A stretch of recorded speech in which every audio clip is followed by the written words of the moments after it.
Et ce matin, le grand témoin de Louis Dauphren est Guillaume Robic, consultant en communication et entrepreneur. Il a publié un AVC et devoir tout recommencer. C'est aux éditions de l'Harmattan. Saviez-vous qu'on pouvait donc ressusciter de son vivant? C'est ce qui est arrivé à Guillaume Robic, dont la vie a basculé à 42 ans en décembre 2021. Il fait un AVC et doit tout recommencer. Il en tire une leçon de vie, d'autant qu'à l'époque, il dirigeait la Fashion Week à Paris, qui se déroule d'ailleurs en ce moment.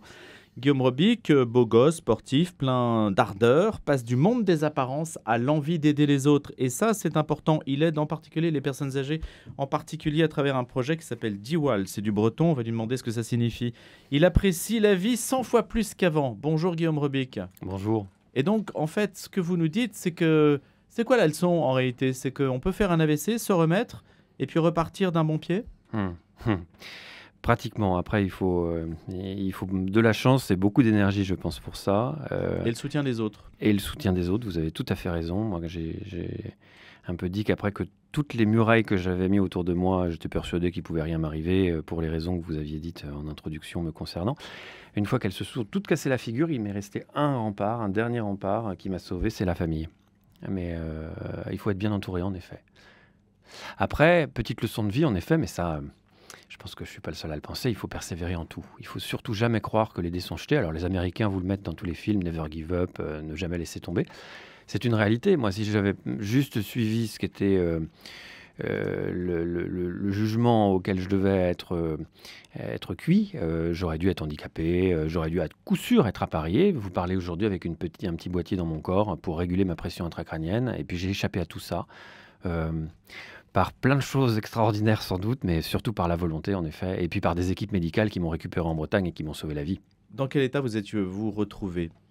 Après l'AVC, en fait, si vous voulez, l'hôpital public à Paris est extraordinaire sur le point de vue chirurgical. Après, ce que j'ai appelé le service après-vente, c'est un petit peu plus compliqué. L'hôpital va pas très bien, pour différentes raisons desquelles on pourra parler. Et après avoir été bien soigné d'un AVC, on m'a filé une méningite, mal soigné, opéré 3 fois dans le cerveau à nouveau, d'un abcès, de ceci, de cela. Donc 2 mois et demi après mon arrivée à l'hôpital à Paris, j'étais devenu un peu un légume, je pesais 55 kilos, je tenais plus debout, je vomissais tout le temps. Donc bon, ils m'ont mis dans un bâtiment que j'ai appelé l'EHPAD, parce qu'il n'y avait que des personnes âgées qui attendaient la mort quasiment dans cet endroit. Et j'ai été transféré en Bretagne miraculeusement par ma petite sœur dans un centre de rééducation fonctionnelle qui, à la grande différence de Paris, où les médecins malheureusement soignent des maladies, en Bretagne, la médecin a soigné un patient. Mais c'est toute la différence, c'est que j'ai eu un traitement, on va dire, très adapté, avec de grands professionnels et une découverte d'un centre extraordinaire en Bretagne qui s'appelle Kerpap. Et pourquoi dites-vous le temps de l'autre, en fait, Guillaume Robic? À Kerpap, justement, ce qui est extraordinaire, vous avez je vais leur faire de la pub, vous avez les médecins qui prennent soin de vous. Donc là, vous vous attendez, ok, dans le système hospitalier, un médecin qui prend soin de moi, tout va bien. Une infirmière aussi, ce qui était déjà pas mal par rapport à Paris, une aide-soignante aussi. Mais vous avez les patients qui prennent soin de vous. Et ça, c'est incroyable parce qu'en fait, vous arrivez là-bas, vous avez une sorte de communauté. Tout le monde sait que chacun est là parce qu'il a un morceau de vie à récupérer, une parcelle de vie à reconquérir, et peu importe qui vous étiez avant, donc vous disiez la Fashion Week, tout ça, tout le monde s'en foutait, et fort heureusement, et il y avait juste un homme qui était là pour récupérer un morceau de sa vie, comme autour de moi j'avais des gens qui étaient là pour récupérer une partie de leur autonomie, et ça pousse à beaucoup d'humilité. Moi, je vous donnerai juste une petite anecdote. Quand je suis arrivé, au bout d'une dizaine de jours, ma kiné s'en va, j'étais en kiné, je vomissais tout le temps, je vous dis. Puis un petit gars qui est arrivé en fauteuil et qui me dit « Oh, dis donc, ça fait combien de temps que tu es là, toi? T'es récent parce que je t'ai pas vu. Bon, t'as les 4 qui bougent. Bon, j'en ai vu passer des comme toi. Moi, ça fait 3 ans que je suis là. Tu t'accroches, tu vas y arriver. Hein, allez, voilà. » J'ai jamais revu ce gars qui, en effet, il lui manquait une jambe. Moi, j'arrivais, je me disais déjà que j'étais en mauvais état, mais quand vous voyez l'énergie que mettent tous ces gens à regagner leur parcelle de vie, ça force l'humilité. Et pourquoi le temps de l'autre? J'ai été long, parce qu'en fait, là-bas, vous apprenez à penser à l'autre avant de penser à vous. Et aujourd'hui, ça a changé votre regard sur la vie, sur la manière d'envisager vos relations humaines? Sur la manière... Considérer que le temps de vie qui vous reste, il faut l'utiliser autrement? Alors, ça a complètement changé les choses. D'abord parce que j'ai eu la chance de grandir avec une grand-mère qui m'a dit « Tu sais, Guillaume, c'est un luxe de vieillir. » C'est marrant de se dire c'est un luxe, sachant que j'étais dans le luxe. C'est un luxe de vieillir. J'en ai fait l'expérience. Je peux vous dire qu'en fait, Moi qui ai travaillé pas seulement dans la mode, mais dans la culture, je vis dans une société où on court après le temps, où on court après le jeunisme, où on court après les corps parfaits, etc., dont j'étais peut-être d'une certaine façon un effet. Le temps, c'est une chance, c'est un allié. Moi, il m'a réparé. Ce que je veux dire, c'est que le temps est un allié et que quand on sait l'accueillir, l'épouser, le prendre comme une solution et non pas comme un problème, ça devient une solution. Cervantes l'a dit beaucoup mieux que moi. Ainsi donnera-t-on du temps au temps, lequel souvent accorde une douce issue aux plus amères difficultés. Ce que Mitterrand avait changé en « il faut donner du temps au temps ». Voilà, donc forcément, j'appréhende le temps d'une façon différente. J'appréhende aussi les relations humaines d'une façon très différente parce que les masques tombent quand il vous arrive une grosse expérience comme la mienne. Voilà, vous regardez à deux fois. C'est pas donner votre confiance, c'est que les choses n'ont plus la même valeur. À la fois, les choses graves d'hier sont aujourd'hui devenues des contrariétés. Donc, vous remettez l'horloge à l'heure dans votre tête. Et puis, vous apprenez à apprécier éminemment des petites choses. Un verre d'eau fraîche, un courant d'air frais, des sensations desquelles j'ai été beaucoup privé et que j'ai regagnées. Et votre entourage avec lequel vous travailliez avant, comment a-t-il perçu ce changement de vie chez vous ? Je pense de façon assez dubitative, à la fois parce que c'est toujours très grave, donc parce que c'était à la vie à la mort. Hein. Moi, j'ai eu 2 fois le pronostic. Je peux vous dire quelle couleur, pronostic vital engagé, quelle odeur et quelle couleur à ma mort, puisque je l'ai vu. Donc, je pense qu'il y a un état de sidération, bien sûr. Beaucoup de bienveillance, hein, bien entendu, mais un état de sidération. Et je ferai une petite réflexion, un clin d'œil avec l'histoire de la Fashion Week. Ça m'a beaucoup rapproché de quelqu'un avec qui j'avais fait ouvrir la Fashion Week Online en 2020, Sharon Stone, qui a eu un grave AVC aussi et qui, quand j'étais à l'hôpital, je lis le New York Times ou quelque chose comme ça et je vois qu'elle dit, en parlant de son AVC, « When something goes wrong with you, you are out ». Quand quelque chose va mal avec vous, vous êtes dehors, vous êtes mis en dehors du circuit. Et ça a été... J'en fais moins l'expérience aujourd'hui, puis vous voyez, j'en ai écrit un livre, donc j'assume, j'ai choisi d'assumer ce qui m'est arrivé, mais ça me fait quand même un peu mal au cœur d'une certaine façon de penser que ma vie demain, ce sera le gars à qui il est arrivé un AVC et qui s'est remis de tout ça. Mais quand vous avez un problème, ça fait peur.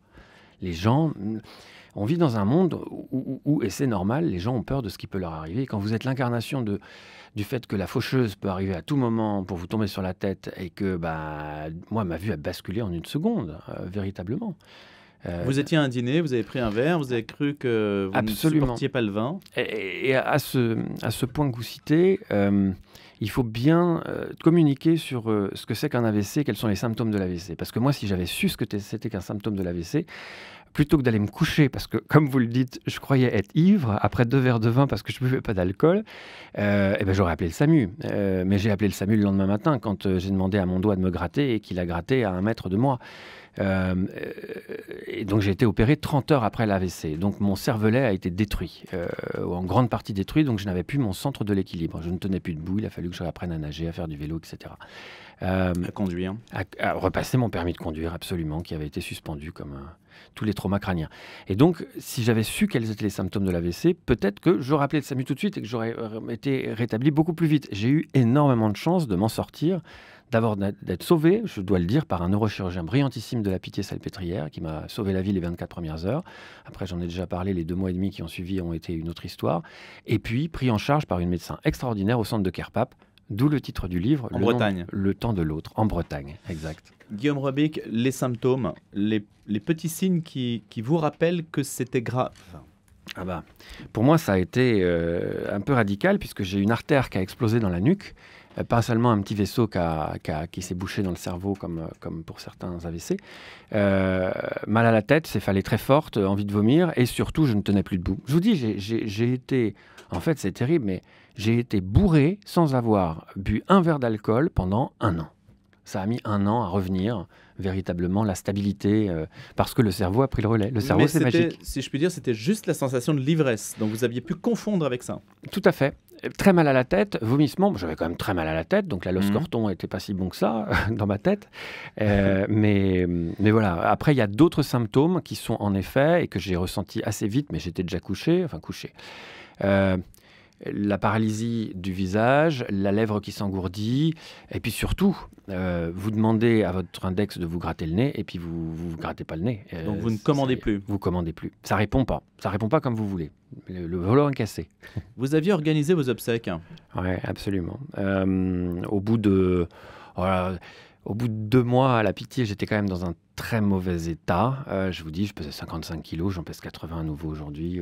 Je vomissais tout le temps parce qu'une opération d'un abcès déclenché par la méningite dans mon cerveau avait irrité une glande qui s'appelle la glande 7 et Z, qui est la glande du vomi. Si vous avez vu le film La Cité de la Peur, à chaque fois que j'avais une émotion, boum, je vomissais. Donc c'était pas joyeux. Je me voyais mal vivre encore en vomissant tout le temps, en ne pouvant plus marcher, etc. Donc j'avais fait un virement, tout à fait, à ma petite sœur en lui disant, écoute, voilà de l'argent pour organiser mes obsèques. Après, je ne les ai pas organisées en soi, mais elle avait de l'argent pour pouvoir le faire. Il y a la question, puisque vous parlez toujours, Guillaume Robic, de ma mort. Hein. Vous dites ma mort, donc vous évitez de généraliser. Oui. Aujourd'hui, il y a une question qui nous amène à généraliser un petit peu, même si on va partir de votre cas pratique, c'est bien sûr celle de la fin de vie. Les dispositions légales eussent été différentes. Auriez-vous fait un choix plus radical en disant, écoutez, je vais faire jouer ce que la loi me permet de faire? Au stade où j'étais, pas encore. Pas encore. Je pense en revanche que psychologiquement pour moi, avoir un tuyau pour m'alimenter et un autre tuyau à l'autre bout du corps est quelque chose qui aurait pu tout à fait me faire appuyer sur un bouton. Dans la mesure où je m'étais résolu à tout quitter. À la fin. J'ai eu 2 mois à la Pitié pendant lesquels je me suis battu. Et pendant les 2 dernières semaines, je peux vous dire que quand le mental lâche, tout lâche. Je m'étais résolu à tout quitter. Je perdais mon ami, je perdais mon appartement, je perdais mon boulot, je perdais mes amis, je perdais ma vie, je perdais tout ce que j'avais réalisé pendant 42 ans. Bon, s'il avait fallu appuyer sur le bouton, je pense, si on m'avait mis des tuyaux vraiment partout, en plus de ceux que j'avais déjà qui sortaient de la tête, etc., peut-être je l'aurais fait, oui. Mais l'autre aurait eu une influence dans ce sens. Votre entourage vous y aurait poussé. Non, je pense pas. Mon entourage ne m'y aurait pas du tout poussé. Et le corps médical? Je ne pense pas non plus, parce que le corps médical, ils ont chevillé au corps, même ceux qui n'ont pas retourné leur foi professionnelle contre le patient, mais sont tellement mal qu'ils en viennent à faire des choses qui ne vont pas. Je pense que tous les soignants, tous les médecins ont chevillé au corps vraiment la volonté de sauver, la volonté de faire vivre très généreusement et avec beaucoup d'altruisme. Vous vous êtes engagé avec le projet d'Iwal en faveur des personnes âgées en EHPAD, du 4e âge. Non. Pourquoi je me suis engagé pour que les personnes âgées puissent éviter d'aller à l'EHPAD et retardent leur arrivée à l'EHPAD, parce que pour certains cas, c'est inéluctable. Quand quelqu'un devient très dépendant et a besoin de beaucoup de soins médicaux, il faut quand même des services hospitaliers à proximité. Non, mon but a été, comme je vous ai dit, mes derniers jours à la Pitié-Salpêtrière, ça a été dans un bâtiment un peu sordide qui s'appelle SSR Marguerite Bottard, mais que tout le monde appelle l'EHPAD. Je me suis dit, si tu sors de là, il faut que tu apportes, si tu vis, il faut que tu apportes une solution à ça. Mes 2 grands-mères, on les a fait terminer leur vie, elles ont pu terminer leur vie dans notre village agricole en Bretagne. On avait 4 générations sous le même toit, d'une certaine façon. Aujourd'hui, on vit dans une société où les personnes âgées, on ne veut pas trop les voir, spécifiquement d'ailleurs dans les grandes agglomérations. Si vous êtes handicapé, un peu âgé, un peu sans pouvoir d'achat, Paris et les grandes villes vous prient d'aller voir ailleurs, parce que c'est très difficile d'y vivre.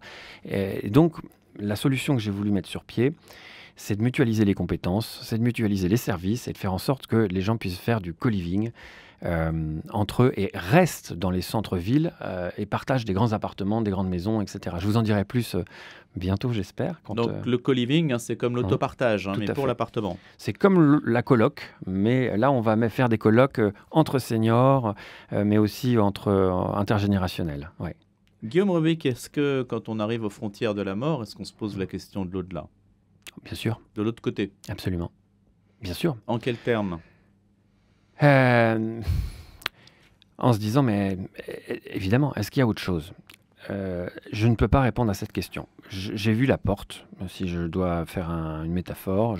Encore une fois, je sais quelle couleur, quelle odeur, quelle saveur même elle a, quel bruit. C'est-à-dire, vous avez vu la porte? À un moment, quand vous êtes en pronostic vital engagé. Curieusement, moi, ma mort était fixée à ma respiration. Quand j'inspirais fortement, je montais dans une mandorle. Une mandorle, c'est un halo. On appelle une mandorle un halo de lumière. Hein. J'ai fait l'école du Louvre, alors j'ai quelques termes en tête. Une mandorle jaune-orangé, il y fait bon, c'est ouaté, c'est doux, c'est calme. Et puis quand vous expirez, vous retombez sur un matelas de plomb. Enfin, je dis matelas de plomb, c'était du métal. Hein. J'étais sans doute nu dans une salle d'opération où il y a du bruit, où il fait froid, où tout est agressif. Alors vous avez très envie d'aller vers la lumière. Vous avez très envie de monter. En plus, c'est une ascension, vous montez. J'y suis pas allé. Je ne sais pas pourquoi. Enfin, je ne sais pas pourquoi. Je pense à y réfléchir que inconsciemment, je me suis dit que je pouvais pas faire ça à mes parents. Donc monter dans la lumière. Toutefois, voilà. Mais c'était ma mort. Je ne sais pas comment c'est pour les autres. Que le moment n'était pas venu. Que le moment n'était pas venu, qu'il fallait encore aller ferrailler, battre, et puis que j'avais peut-être des choses encore à faire sur Terre. Sur la question de l'au-delà en tant que tel, est-ce qu'on se dit je bascule juste dans une lumière, dans un vide? Est-ce que je rencontre quelqu'un? Est-ce que je me retrouve, je ne sais pas, au milieu de quelque part? Comment l'envisage-t-on? Est-ce qu'on l'envisage ou est-ce que le cerveau ou l'esprit, dans l'urgence, n'y pense pas finalement? Il pense qu'à la survie. Non, on n'y pense pas. On y pense. Après, quand je dis ma mort, parce que moi j'étais dans la souffrance, moi j'avais mal, moi j'étais pas bien. Je ne sais pas pour quelqu'un qui, comme on dit, va s'éteindre de sa belle mort. Je ne sais pas comment les choses se passent. Moi, en tout cas, c'était une délivrance. Cette lumière, ce halo, cette douceur, cette chaleur, c'était une délivrance. Versus les douleurs que j'avais en revenant dans le monde presque octonien. Merci beaucoup Guillaume Robic, je vous en prie, de nous avoir fait partager cette expérience qu'on va retrouver dans cet ouvrage dans lequel vous confiez, vous racontez cette histoire, un AVC et devoir tout recommencer, le temps de l'autre aux éditions L'Harmattan. Je précise que vous êtes consultant en communication et ingénierie culturelle, ancien directeur de la Fashion Week, que vous avez aussi, et vous œuvrez pour la sensibilisation aux œuvres d'art, au développement durable. Le temps long, le goût du temps long, c'est aussi important et ça fait partie de la reconversion que vous avez connue.